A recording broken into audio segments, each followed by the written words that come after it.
አሁን የምንገኘው በምስራቅ ሐረርጌ ቁንዱዶ በሚባለው ተራራ ላይ ነው። ይሄ ተራራ ከፍተኛ ታሪክ ጠገብ ቦታ ነው። በዚህ ቦታ ላይ አዋቂዎች፣ የሀገር ሽማግሌዎች እንደሚናገሩት የአህመድ ግራኝና ድንግል በ15ኛው ክፍለ ዘመን የነበረው ግጭት እዚህ አካባቢ ላይ ሸሽቶ የመጣው ጦር ሙሉ በሙሉ ከመደምሰስና ታሪኩ ከመጥፋቱ በፊት ውስን ፈረሶች እዚህ ተራራ ላይ እንዲወጡ አድርገው ነበር ይባላል። የዚያ ምክንያት እኛ በውጊያው ብንወድቅ ብንቀር ታሪካችን ጠፍቶ አይቀር ከሚል መነሾ እንደሆነ የዚህ አካባቢ ሀገር ሽማግሌዎች እና አዋቂዎች ገልጸውልናል። በዚያ ጊዜ የተዋቸው ፈረሶች ሲሞቱ፣ ሲጎሉ፣ ሲጨምሩ ቆይተው ዛሬ ወደ 48 ገደማ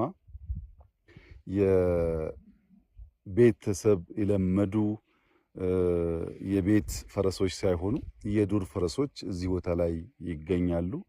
ተራራው ትንሽ ከፍታ ያለው ቦታ፣ መጠነኛ ቅዝቃዜ ያለው ቦታ ነው። የፈረሶቹን ቅርጽ ያየን እንደሆነ በተለምዶ ከምናውቃቸው ፈረሶች በተለየ ሁኔታ አንገታቸው ረዘም ያለ ነው እና እነዚህን የዱር ፈረሶች እና በዚህ ተራራ ያለውን ሃይኪንግ ሰዎች እየመጡ እንደሚያዩ ሰምተናል። ከዚያም በተጨማሪ ልክ እንደ ባሌ ሁሉ 3-4 ቦታ በጣም ረዣዥም ኬቮች እዚህም አካባቢ አሉ። እንደገለጹልኝ ከሆነ በርዝመታቸው ባሌ ካለው የሚበልጥ ነው የሚል ሰምቻለሁ። በአይኔ አላየውም። እነዚያን ኬቮች፣ የሃይኪንግ ቦታዎች፣ እነዚህን የዱር ፈረሶች እንደምታዩት ይሄ ተራራ ቁንዱዶ ብቻ ሳይሆን አንዳንዶች ደብሊው ማውንቴን ይሉታል በቅርጹ የተነሳ ተራራው በራሱ በጣም ከፍተኛ ውበት ያለው ለእይታ የሚማርክ ቦታ ነው የምናየው። ፈረሶቹም ያየን እንደሆነ ትናንሾችም ስላሉ ትውልድ የሚቀጥል ይመስላል። እዚያ ማዶ የምናያቸው የተወሰኑ ፈረሶች አሉ፣ እዚህ ጋርም እንደዚሁ አሉ። እነዚህ ፈረሶች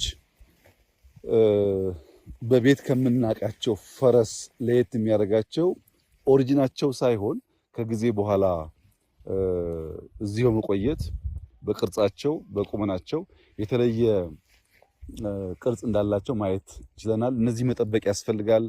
ኔቸር መጠበቅ፣ ታሪክ መጠበቅ ይበልጥ አስቦ ማስቀጠል ለትውልድ ጠቃሚ መሆኑ ብቻ ሳይሆን ከፍተኛ የቱሪስት መስህብም ሊሆን ይችላል። እንግዲህ አስቡት የዛሬ 500 ዓመት ከባቢ የነበረ ግጭት ውስጥ እንደ ቅሪት የቀሩ ፈረሶች ዛሬ እነሱን ተንተርሶ ታሪክ እንዲወሳ ያኔ በውጊያ የተሳተፉ ሰዎች እንዳይዘነጉ ማድረግ መቻላቸው በቀላል የሚታይ ጉዳይ አይደለም። ታሪክ ባስቀመጥነው ልክ ባስቀመጥነው ቦታ እንዳለ ሳይሸረሸር የማይቀመጥ ቢሆንም ብርቱ ትውልድ፣ አዋቂ ትውልድ፣ አስተዋይ ትውልድ ሲኖር ግን በዚህ መንገድ ከልጅ ልጅ የተሸጋገረ ሊቀጥል ይችላል እና ከዚህ ቀደም በተለያየ መንገድ ሰምተን ሊሆን ይችላል። አሁን ግን በሚዲያ ሲቀር እኛ መተን ስናይ ብዙሃን የማየት ፍላጎታቸው ሲነሳሳ ከታሪክነት ባለፈ የሚጎበኝ ቦታ ሀብት የሚመጣበት ቦታ የመሆን ዕድሉ ሰፊ ነው። በቅርቡ ኬቮችን እናያቸዋለን። እነዛን ኬቮችና እነዚህን አካባቢ ሃይኪንጉን ጨምሮ ከፍተኛ የቱሪስት መስህብ እንደሚሆን ይጠበቃል። የምስራቅ ሐረርጌ ሰው በጣም ብርቱ ሰራተኛ፣ ስራ የሚወድ፣ ታሪክ የሚወድ፣ እምነቱን የሚያከብር፣ አካባቢን የሚጠብቅ ህዝብ ነው። እዚህ ብቻ ሳይሆን ከዚህም ወጥተው ወደ ሌላ አካባቢ ሲሰፍሩ ሐረርጌዎች በስራ ይታወቃሉ። በርትተው ሰርተው ኑሯቸውን ያሻሽላሉ። እዚያ ላይ የቱሪዝም መስህብነቱ ታክሎበት በእርሻ፣ በንግድ፣ በቱሪዝም ከዚያም እያለ ወደ ኢንዱስትሪ የሚያድግ ከሆነ የሰውን ህይወት ያሻሽላል። የከባቢውን መልክዓ ምድር አሁን ካለበት በላይ ሰዎች የተበራከቱ ሲሄዱ ዛፍ እየተከል ለማስዋብ ይመቻል እና እዚህ በተለያየ ነው ጉዳይ ኢትዮጵያ ተዝቆ የማያልቅ ታሪክ፣ ተነግሮ የማያልቅ ታሪክ፣ ታይቶ የማይጠገቡ ስፍራዎች ያላት ሀገር መሆኗን ያመለክታል።